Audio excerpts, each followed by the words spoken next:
Liverpool, England. 3 years ago, Gina Mazany was doing graphic design for a Facebook gaming company when she packed up her Ford Focus, sold all her expletive, and drove down to Las Vegas. This week, Mazany, 5-1 MMA, 1-1 UFC, hopped on a plane to Liverpool, England, where she'll meet Lina Lansberg, 7-3 MMA, 1-2 UFC, in a bantamweight bout at Echo Arena. It will be the third fight of an octagon run that started with a short-notice debut against Olympic medalist and former UFC title challenger Sara McMann. It's been a crazy rollercoaster ride for Mazany en route to UFC Fight Night 130. But it's gotten her right where she wants to be. "My life is weird," Mazany told MMAjunkie ahead of her FS1 televised preliminary card bout. "I don't have insurance. I don't have retirement. However, I'm the happiest I've ever been in my life. My future has never looked so bright, also. So it all comes hand in hand. Like I've always said, I'd much rather be broke and happy than wealthy and bummed out. It's been a very unstable and crazy ride, but I really wouldn't have it any other way."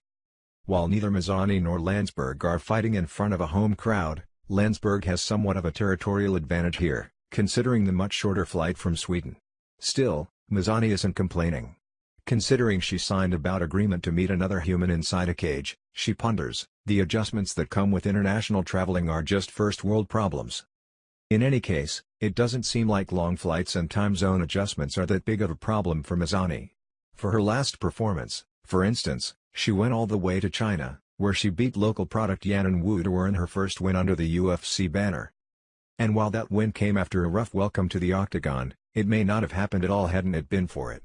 After all, it was after the first-round loss to McMann that Mazany, who at the time was working at a hole-in-the-wall type bar in Las Vegas, received some valuable advice from an interesting source. "McMann told me to put all my eggs in one basket. If you really believe in yourself and that's what you really want to do, put all your eggs in one basket," Mazany said. "It's hard for me to do. I've been working since I was 15. I'm 29 now, so not having a 9-to-5 job is very abnormal for me. However, I think you guys will see, Sunday, how much it's improved in my game. That will take getting past a tough girl," who Mazany knows has faced a variety of other tough girls, such as featherweight force Chris Cyborg, before. As a tough girl herself, though, Mazany is confident in the tools that she's working so hard to hone. And, as she learned from her previous gig, confidence can be a valuable currency. "Like I learned it back in design work, if you're confident you're selling this garbage product, you might sell this garbage product," Mazany said, before adding with a smile. "Not saying I'm a garbage product, but it is important to be confident in whatever you're doing if you want people to choose you over anyone else."